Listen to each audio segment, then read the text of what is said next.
오늘은 네 가지 시험에서 승리하라 두 번째 시간인데요.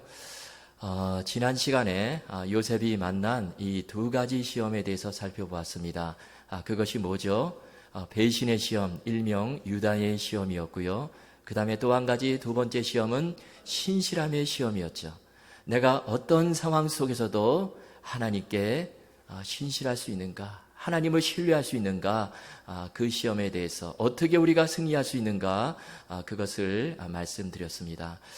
그런데 오늘은 나머지 두 가지 시험에 대해서 말씀을 드리려고 했는데요. 제가 말씀을 준비하다 보니까 오늘이 인내의 시험에서 승리하라 이 제목인데요. 사실 전달할 내용들이 굉장히 많더라고요. 너무나 중요한 내용이에요. 그래서 오늘은 이 세 번째 시험에 대해서 말씀드리고 나머지 네 번째 성공의 시험에서 승리하라. 이것은 우리 다음 주에 말씀을 드리려고 합니다. 여러분, 우리가 걸어가는 인생길에 시험은 누구에게나 찾아오죠. 시험은 면제되는 것이 아닙니다. 예수님 안 믿는 사람에게도 찾아오고 예수님 잘 믿는 사람들에게도 시험이 찾아옵니다. 그런데 차이가 있어요. 여러분, 우리 믿는 사람들에게는 살아계신 하나님 아버지께서 우리와 함께 계신다는 거예요. 그러므로 그 시험을 통과할 수 있는 힘을 주신다는 것입니다. 우리가 만나는 시험 참으로 어렵고 힘들고 고통스럽지만 그러나 그것을 넉넉히 감당할 수 있는 그 힘을 우리 하나님께서 주신다는 것입니다. 그래서 고린도전서 10장 13절에 보면 이렇게 말씀하죠. 사람이 감당할 시험 밖에는 너희가 당한 것이 없나니. 그 다음에 중요한 말씀이 나오죠. 오직 하나님은 미쁘시대요. 여러분, 여기서 미쁘시다는 말은 오직 하나님만이 신실하시고 믿음직스럽다, 그런 말씀입니다. 이 세상에 그런 존재가 없는데 우리 하나님께서만이 참으로 신실하신 분이시고 믿음직스러운 분이시다, 그런 뜻입니다. 그런데 그 하나님께서 바로 우리가 감당치 못할 시험당함을 허락하지 않으신대요. 그리고 너무 힘든 시험을 만날 때에는 그 즈음에 피할 길을 열어주셔서 우리로 하여금 능히 감당하게 해 주신다라는 것입니다. 할렐루야. 여러분, 그러므로 여러분 이 말씀 꼭 붙잡으시고요. 우리에게 어떤 시험이 다가오든지 우리 용기를 내시고 언제나 미쁘신 하나님 바라보시고 그 모든 시험을 통과하실 수 있기를 주님의 이름으로 축원합니다. 자, 오늘은 인내의 시험인데요. 오늘 본문의 배경은 감옥이에요. 요셉은 보디발 아내의 누명을 쓰고요. 강강 미수범으로 그렇게 오명을 쓰고 저 애굽의 지하 감옥에 떨어지게 되죠. 노예의 신분에서 죄수의 신분으로 완전히 떨어지게 됩니다. 자, 그런데 요셉이 들어간 이때의 감옥은 어떠했을까요? 여러분 좀 상상이 안 가시죠? 그래서 제가 좀 찾아보니까 이 월남전 당시에 미 해군 전투기 조종사였던 하워드 러틀리지라는 분이 있는데요. 이분이 베트남에서 포로로 잡혀가지고 7년 반 동안 그 감옥에 들어가는데요. 그 감옥에 대해서 좀 설명을 드리면, 좀 비교하면 이해가 가실 것 같습니다. 1965년 11월 28일 하늘을 날던 이 미국 전투기가 적의 공격을 받아가지고 추락을 하게 되는데요. 그런데 이 러틀리지가요, 그때 낙하산을 펼치고 가까스로 탈출을 해가지고 땅에 착륙을 했는데, 그런데 그만 배뚜공에 의해서 잡혀가지고 하노이에 있는 감옥에 들어가게 됩니다.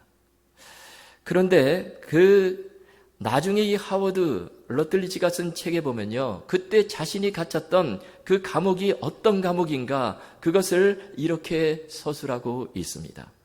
철문이 쿵 닫히고 녹슨 자물쇠가 돌아가는 소리가 들리자 주체할 수 없는 외로움이 밀려왔다.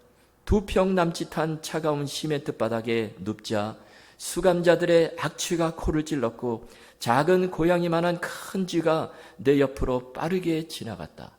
바닥과 벽과 천장에는 때가 덕지덕지 앉아 있었고 철문 위로 높이 난 작은 창문은 창살로 덮여 있었다. 눈에 보이는 색이라고는 우중충한 잿빛과 지저분한 갈색이 전부이다. 몇 달 혹은 몇 년이 지나도 일출도 달도 푸른 풀도 꽃도 볼 수가 없었다. 여러분, 이것이요 하워드 러틀리지가 당시에 갇힌 감옥이에요. 그 감옥에서 7년 반 동안을 고생을 하다가 풀려나게 되었는데요. 참으로 비참한 생활을 했죠. 자, 그러면 여러분이 요셉이 갇힌 감옥은 어떠했을까요? 제가 생각할 때 아마 더하면 더했지 덜하지는 않았을 것입니다. 요셉이 갇힌 감옥은요, 창문 하나 없는 지하 감옥입니다. 마찬가지로 악취가 풍기고요, 쥐들과 벌레들이 우글거리는 그런 감옥이죠. 또 요셉이 갇힌 감옥은 혼자 있는 감옥이 아니었습니다. 당시에 죄수들과 함께 있는데요. 여러분, 당시의 죄수들은 죄를 짓고 감옥에 들어온 사람들이기 때문에 굉장히 거칩니다. 호락호락하는 사람들이 아니었을 거예요. 이곳에서 요셉은 괴롭힘을 당하고 따돌림을 당했을 것입니다. 그리고 음식도 좋은 음식이 아니죠. 아마 상한 음식, 영양가 하나 없는 음식, 맛이 정말 없는 그런 음식을 먹으며 지내는 거예요. 게다가 시편의 말씀을 보니까 요셉의 몸은 쇠사슬에 매이고 발은 착고에 차였다, 이렇게 기록을 합니다. 여러분, 착고 무엇인지 아시죠? 이 널판지에다가 구멍을 2개 뚫어가지고요, 거기다가 발을 집어넣고 그러면 옴딱살짝도 못해요.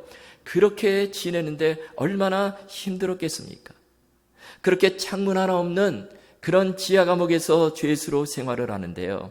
그런데 또 한 가지 문제는 당시에 감옥에 들어가면요, 모든 소망을 다 잃게 된다는 것입니다.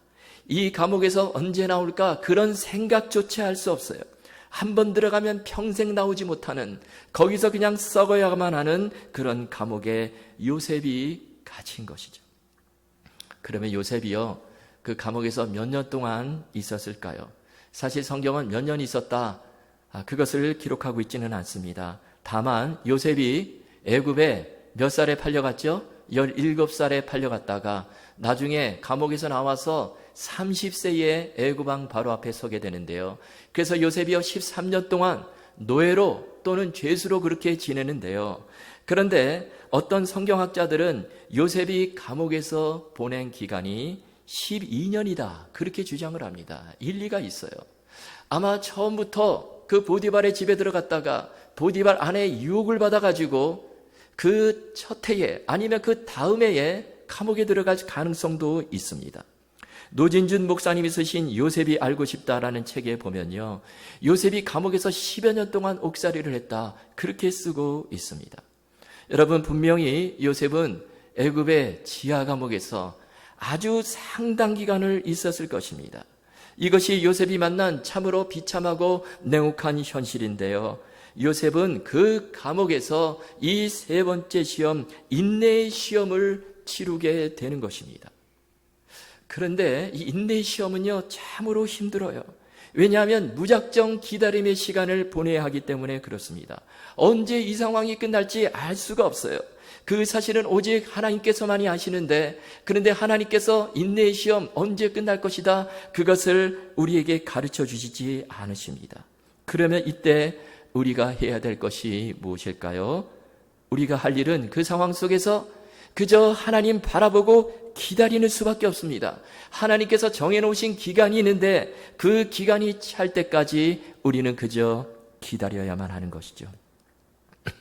우리가 병원에 가면 먼저 하는 일이 무엇일까요? 그것은요, 대기실에 앉아가지고 기다리는 것입니다. 병원에 가면은 일단은 거기다가 이름을 적고요, 뭐 주치 이름도 적고 뭐 도착 시간도 적고 그렇게 간단한 인포메이션 적고요, 그 다음에 대기실에 앉아서 기다리는 것입니다.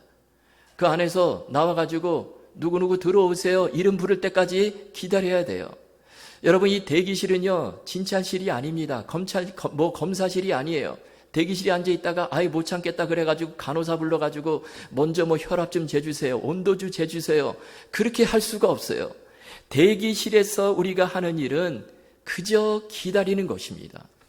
지지난주 월요일에 제가 정기검진을 받기 위해서 병원에 갔는데요.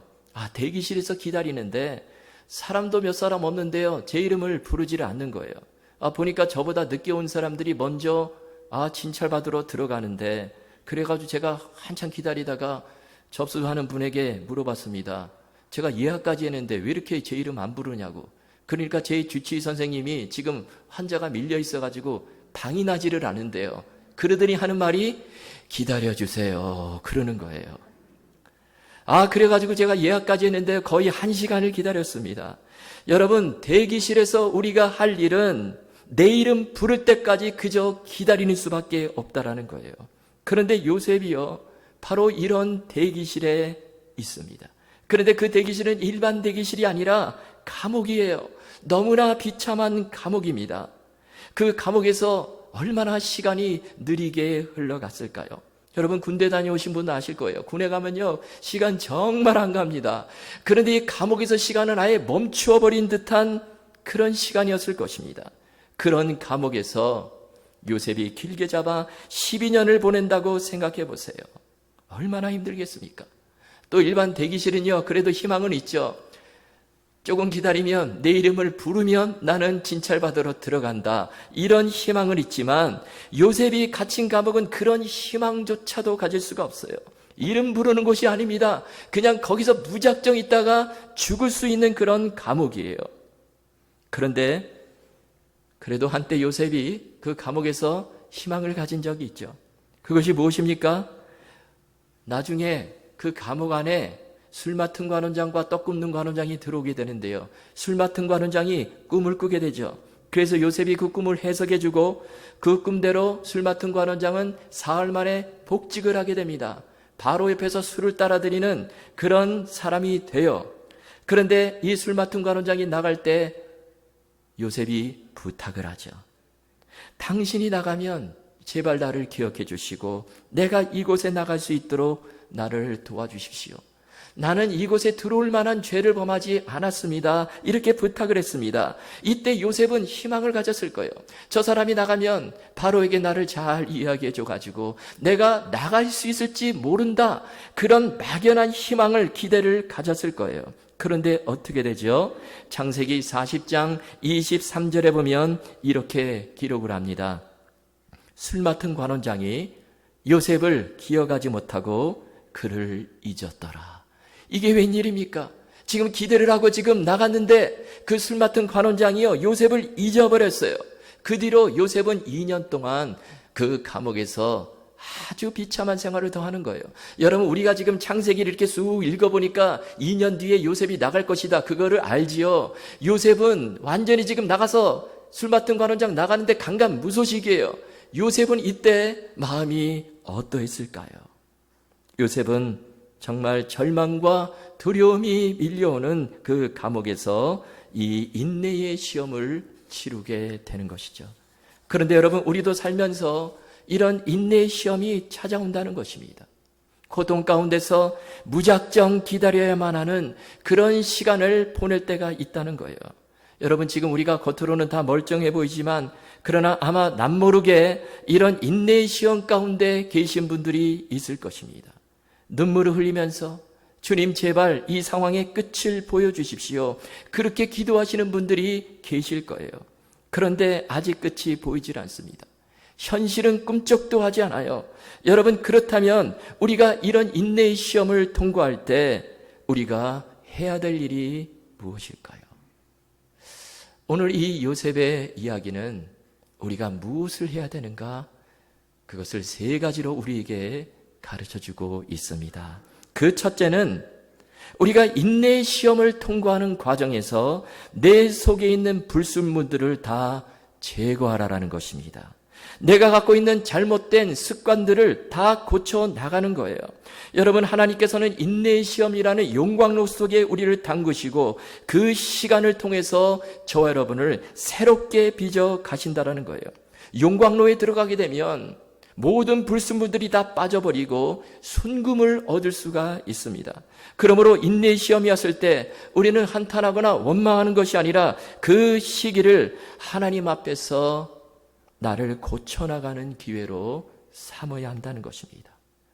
회개할 것은 철저하게 회개하고 과거의 잘못까지 다 생각해내며 회개하고 내게 있는 불순물들을 계속해서 제거해 나가는 것이죠. 뿐만 아니라 사도 바울에 의하면 인내는 우리의 성품을 다듬기 위한 하나님의 도구다. 그렇게 말씀하고 있어요. 그래서 로마서 5장 3절 4절에 보면 이렇게 말씀하죠. 우리 함께 읽겠습니다. 시작. 다만 이뿐이 아니라 우리가 환난 중에도 즐거워하나니 이는 환난은 인내를, 인내는 연단을, 연단은 소망을 이루는 줄 알미로다. 아멘. 여기 보니까 연단과 소망을 이루는데 그 바탕에 무엇이 있습니까? 인내가 있다라는 것입니다. 인내의 과정을 통해서 우리는 결국에 이 소망의 사람이 될 수 있고요. 하나님 쓰시기 합당한 그런 다듬어진 사람이 될 수 있다라는 것입니다. 요셉도 마찬가지였을 거예요. 사실 우리가 요셉 하니까 뭐 대단한 사람이다, 우리는 그렇게 생각할지 모르지만, 그런데 요셉도 사실 우리와 똑같은 인간이에요. 요셉, 어린 시절의 요셉은 사실 잘 다듬어지지 않은 그런 사람이었을 것입니다. 요셉은요, 가정에서 사실 고생을 모르고 자라났어요. 아버지 야곱은 다른 아들들보다 요셉을 더 특별히 사랑을 했습니다. 그래서 아마 이 요셉의 모든 응석, 뭐 버릇없는 행위, 그거 그냥 다 받아주었을 것입니다. 어쩌면 요셉의 어린 시절은 정말 교만했을지도 모르고 참으로 버릇이 없는 그런 어린아이였을지도 몰라요. 또 요셉은요, 혼자서만 이 눈에 띄는 채색 옷을 입고 다니죠. 그래서 요셉은 아마 그 채색 옷을 입고 다니면서 나는 형들과는 다른 특별한 사람이다, 그렇게 생각했을지 모릅니다. 그런데 그런 요셉이 애굽의 노예로 팔려가고 감옥에 들어가게 되는데요. 감옥에서 요셉이 만난 현실은 나는 특별한 사람이 아니라는 것입니다. 그저 죄수중 가운데 한 사람일 뿐이에요. 하나님께서는 요셉을 감옥이라는 그 용광로 가운데 집어넣으시고 그를 단련시키시고 그 인내의 과정을 거치셔서 하나님께서 쓰시기에 합당한 사람으로 만들어 가시는 것이죠. 여러분, 그렇습니다. 인내의 시험은 참으로 고통스럽고 힘들지만 하나님께서 나를 새롭게 빚어가는 과정이라는 것입니다. 그래서 욥기 23장 10절에 보면 욥도 이렇게 고백을 했죠. 나의 가는 길을 오직 그가 하시나니 그가 나를 단련하신 후에는 내가 정금같이 나오리라. 하나님께서 나를 단련하신 후에는, 내가 지금 용광로 가운데 들어가 있지만 그러나 하나님께서 나를 단련하신 후에는 내가 정금같이 나오리라. 여러분, 이 말씀 붙잡으시고 우리가 인내의 시험을 통과할 때 이 말씀 붙들고 우리 모두 승리하실 수 있기를 주님의 이름으로 축원합니다. 자, 두 번째, 인내의 시험을 통과할 때 우리가 해야 될 일은 계속해서 주님 바라보고 주님께 헌신된 삶을 살라라는 것입니다. 이것을 절대로 포기하지 말라는 것이죠. 여러분, 우리가 살면서 물론 어떤 진짜 몸이 묶이는 그런 감옥에 들어가지는 않지만, 그러나 낙심의 감옥, 절망의 감옥에 갇히게 되면 다 포기해버리는 그런 경향이 있습니다. 내 코가 석자인데 그러면서 그냥 물러나요. 그런데 하나님께서는 우리가 인내의 시험을 통과할 때 우리가 무엇을 하는가, 그것을 지켜보신다라는 것입니다. 너는 여전히 그 상황 속에서도 나에게 헌신된 사람인가? 너는 여전히 나를 바라보고 나를 위해 살고 있는가? 그것을 보신다라는 거예요. 지하 감옥에서 요셉이 보여준 자세가 바로 이것이죠. 요셉 참으로 억울한 누명을 쓰고 그 감옥에 들어왔는데, 그것도 한참 청춘일 때에 그 감옥에 들어왔으니 얼마나 힘들고 억울하겠어요. 다른 사람 같으면 저 감옥 구석에 처박혀가지고요, 그저 하염없이 눈물을 흘리며 이 세상을 한탄하며 나는 이제 끝났어 그러면서 살아갈 텐데, 그러나 요셉은 그렇지 않죠. 요셉은 그 감옥 안에서도 열심히 일을 합니다. 열심히 내게 맡겨준 일을 해요. 얼마나 성실하게 일하는지 몰라요. 그래서 감옥의 간수장이요, 요셉에게 감옥의 모든 재반 업무를 다 맡겨버립니다. 뿐만 아니라 요셉이요, 다른 사람들까지도 돌보는 거예요. 다른 사람들의 얼굴색을 살피고 근심이 있어지면 들어주고 그런 일을 합니다. 그러다가 요셉이요, 어느 날 수심에 잠긴 바로의 두 관리들을 보게 되는데 그들로부터 꿈 이야기를 듣게 됩니다. 그래가지고 그 꿈을 해석해주고 그것을 계기로 나중에 요셉이 감옥에 나가게 되고 애굽의 바로왕 앞에 서게 되는 것이죠. 여러분, 만약에 요셉이요 그 관리들을 모른 척 했다면 어떻게 되었을까요? 그저 나만 챙기고 그들을 보살피지 않았다면 어떻게 되었을까요? 그래도 하나님께서 요셉을 그 감옥에서 풀어주셨을까? 우리는 사실 알 수가 없습니다. 그러나 한 가지 분명한 사실은 요셉이요 그들을 돌보았기 때문에 이 술 맡은 관원장이 나중에 나가서 요셉을 바로에게 소개를 했고 요셉은 감옥에서 풀려나게 되는 것입니다. 여러분, 이것을 우리에게 어떻게 적용할 수 있을까요? 여러분, 하나님은 우리가 어떤 처지와 형편에 있든지 하나님께서 내게 맡기신 그 사명에 최선을 다하고 있는가, 그것을 보신다라는 것입니다.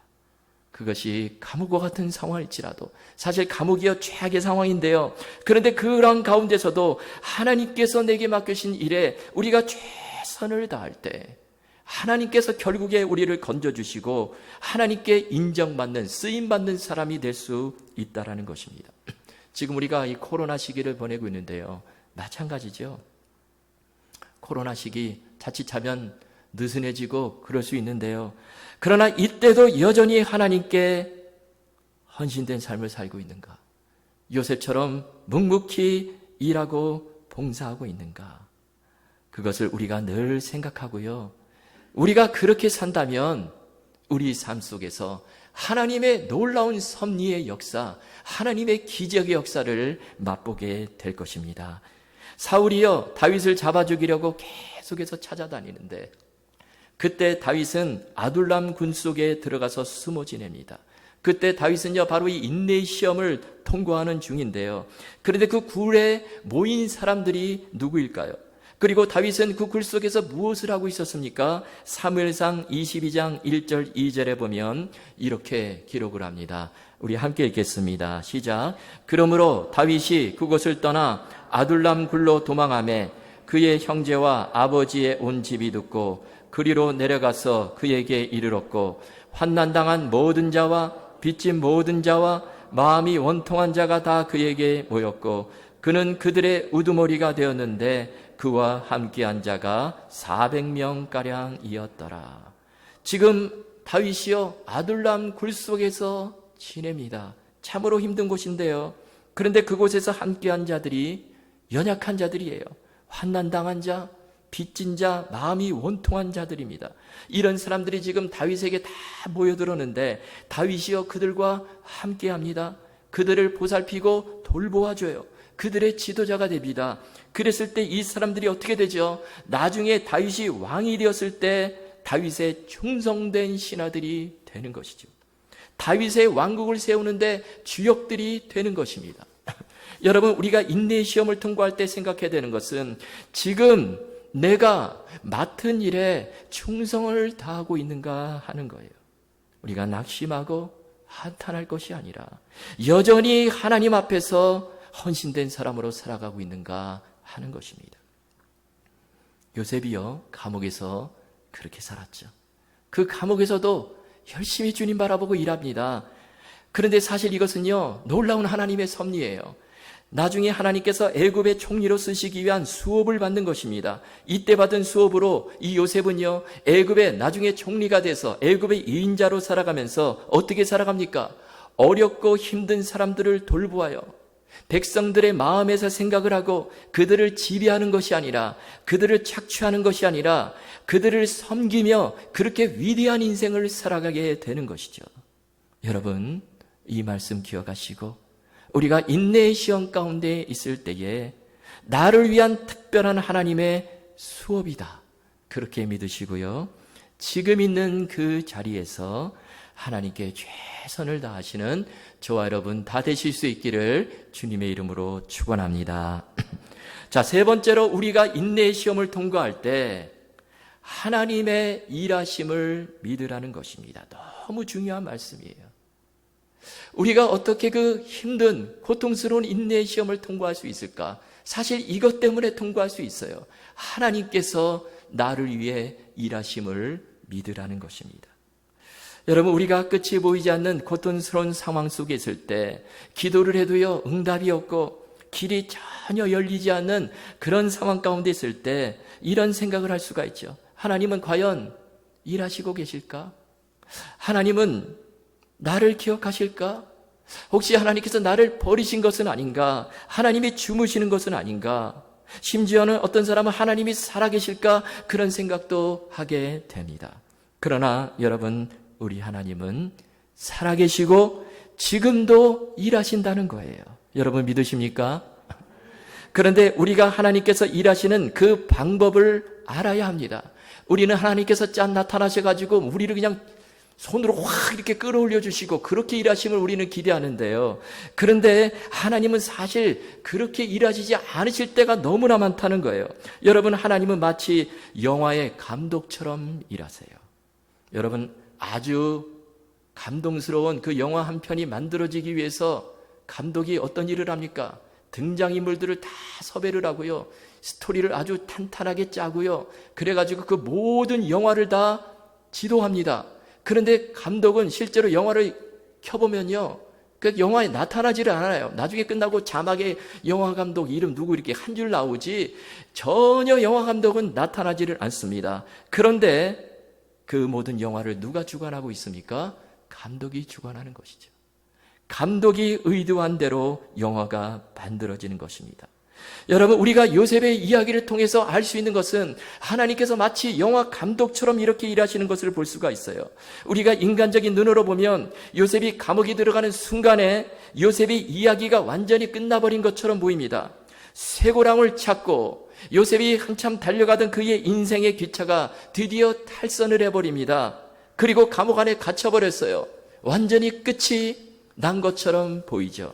그러나 오늘 본문에 보면 그러한 가운데서도 살아계신 하나님께서 요셉과 함께 하셨다고 말씀합니다. 아니, 함께 하실 뿐만 아니라 요셉과 함께 일하셨다고 말씀하고 계세요. 어떻게 일하셨을까요? 하나님께서 등장인물들을 세우십니다. 그리고 그들을 사용하세요. 여러분, 첫 번째 등장인물이 바로 보디발이죠.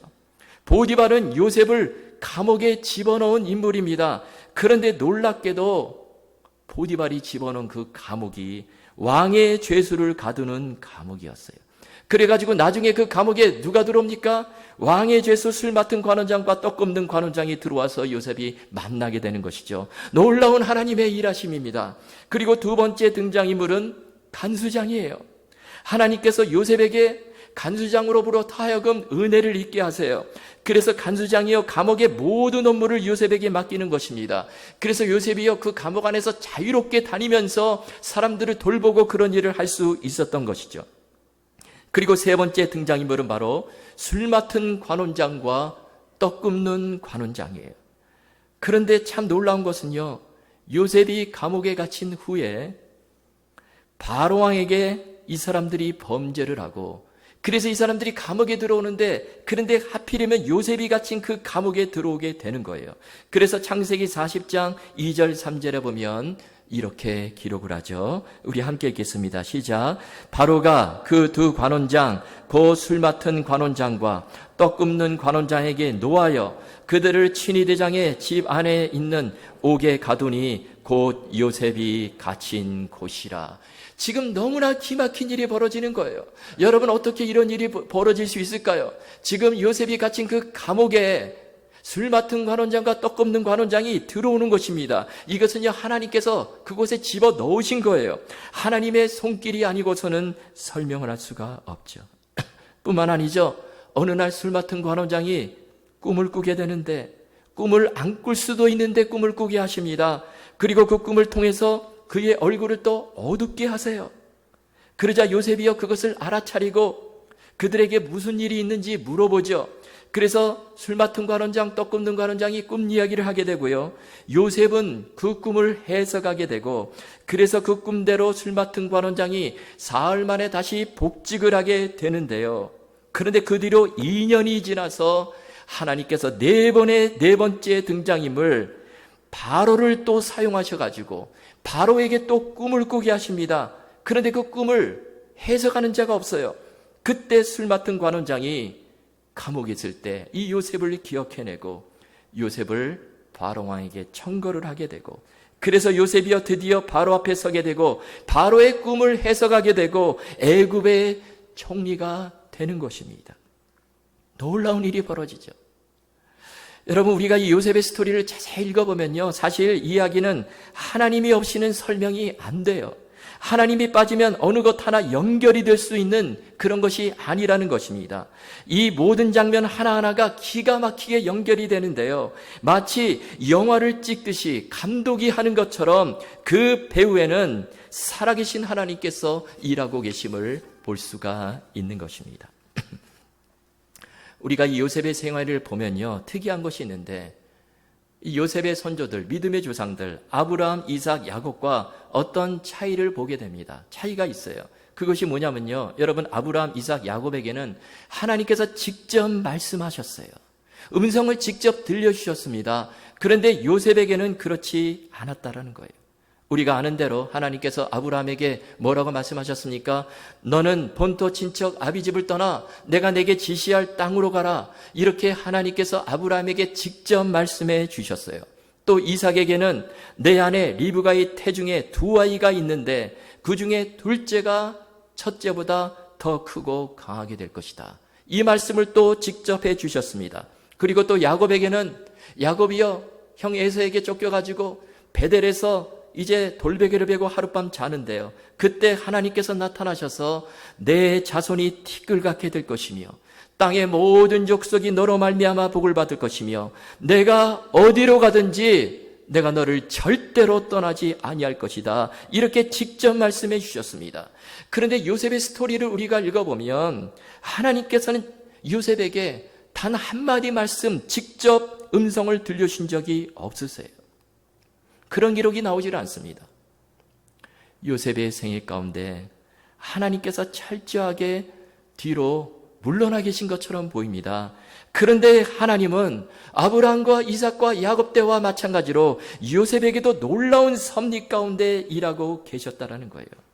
여러분, 하나님께서는 마치 눈에 보이듯이 홍해가 확 갈라지는 그렇게 역사하실 때도 물론 있으시지만, 그러나 그보다 훨씬 더 많은 경우에 보이지 않게 모든 일을 뒤에서 섭리하시고 조율하시고 그렇게 일하실 때가 훨씬 더 많다라는 거예요. 에스더서에 보면요, 하만이 모르드게를 죽이려고 하죠. 하만 자신의 집 마당에다가 장대를 세워놓고 이제 모르드게를 매달려고 합니다. 그런데 하나님께서는 그 순간에도 일하고 계세요. 에스더 5장 마지막 절에 보면 하만이 장대를 세우는 그런 장면으로 끝이 나죠. 5장 14절입니다. 그의 아내 세레스와 모든 친구들이 이르되 높이가 50규빗 되는 나무를 세우고 내일 왕에게 모르드게를 그 나무에 매달기를 구하고 왕과 함께 즐거이 잔치에 가소서 하니 하만이 그 말을 좋게 여기고 명령하여 나무를 세우니라. 지금 하만이요, 자기 집 마당에다가 모르드게를 달 장대를 세웠습니다. 그런데 바로 이어지는 다음 구절에 보면 어떤 말씀이 나오죠? 하나님이 일하시는 장면이 나와요. 6장 1절입니다. 그날 밤에 왕이 잠이 오지 아니하므로 명령하여 역대일기를 가져다가 자기 앞에서 읽히더니, 왕이요, 그날따라 잠이 안 와요. 평소에는 그래도 잠이 왔는데 하필이면 그날따라 잠이 오지를 않습니다. 그래가지고 내시에게 역대일기를 좀 읽어달라 그렇게 하는데, 그런데 그때 읽은 그 내용이 무엇입니까? 2절 말씀입니다. 그 속에 기록하기를 문을 지키던 왕의 두 내시 빅다나와 테레스가 아수에로 왕을 암살하려는 음모를 모르드게가 고발하였다 하는지라. 지금 내시가 있는 그 내용이요, 모르드게가 예전에 왕의 암살 음모를 고발해가지고 왕이 살아났다, 그런 내용은 있는 거예요. 여러분, 하나님의 기가 막힌 섭리죠. 하나님께서 마침 그때에 그 역대일기를 왕에게 들려주신 것입니다. 그래서 이 일로 인해서 왕이 어떻게 합니까? 모르드게를 무슨 상을 줬느냐? 안 줬다 그러니까 모르드게를 높이고 그를 죽음에 위해서 결국 벗어나게 하고요, 오히려 하만이 자신의 세운 장대에 매달려 죽게 되는 것이죠. 마리아가 아기 예수님을 잉태했을 때 그때도 마찬가지입니다. 하나님께서 로마 황제 가이사 아구스토를 동원하세요. 왕까지도 등장인물로 사용하십니다. 그래서 가이사 아구스토가 어떻게 하죠? 갑자기 온 천하에 명을 내려서 모든 백성은 다 호적하라 그렇게 말합니다. 그래서 모든 백성들이여 다 호적하러 자기 고향으로 내려가는데 그때 요셉도 다윗의 자손인지라 베들레헴으로 호적하러 내려가는데 그런데 그 베들레헴에서 예수님께서 탄생하시게 되는 것이죠. 하나님께서는 그 로마 황제 가이사 아구스도를 사용하셔서 예수님께서 베들레헴에서 낳게 하시고 구약의 그 성경 말씀, 구약의 그 예언된 말씀을 이루어 가시는 것입니다.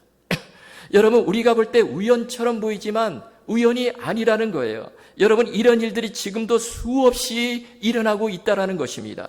우리가 깨닫지 못해서 그렇지 하나님은 지금도 쉴 새 없이 일하고 계신다라는 거예요. 우리가 지나온 날들을 되돌아보면 그렇죠. 내가 보기에는 우연인 줄 알았는데 하나님의 섭리였습니다. 사고인 줄 알았는데 의도된 것이었어요.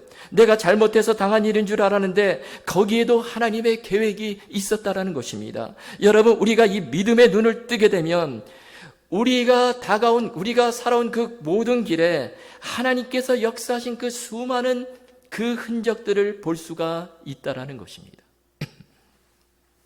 벨기에 브뤼셀에 있는 한 유명한 레이스 상점 가게가 있습니다.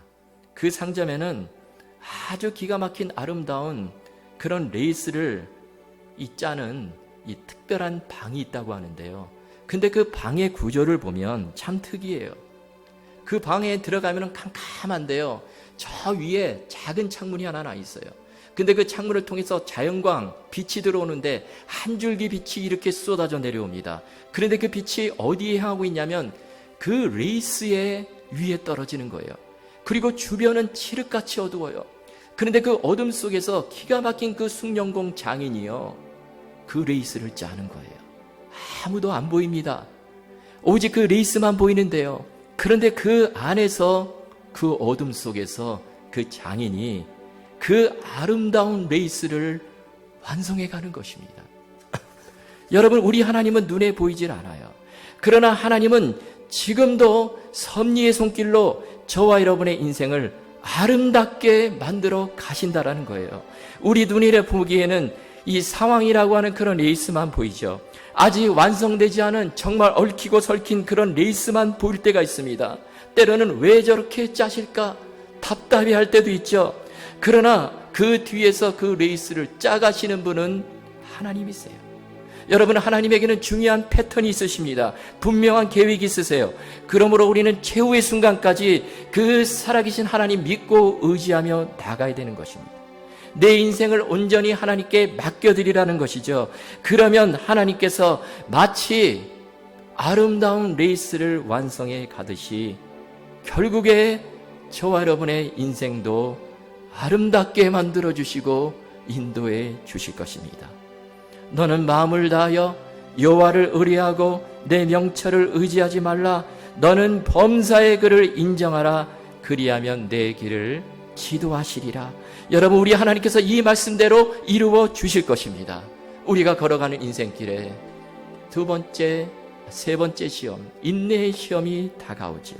그때마다 오늘 주신 말씀 붙잡으시고 내 배후에서 일하고 계시는 하나님을 믿음의 눈으로 바라보시고 우리 모두 이 인내의 시험을 통과하시고 결국에 승리하시는 저와 여러분 다 되실 수 있기를 주님의 이름으로 축원합니다.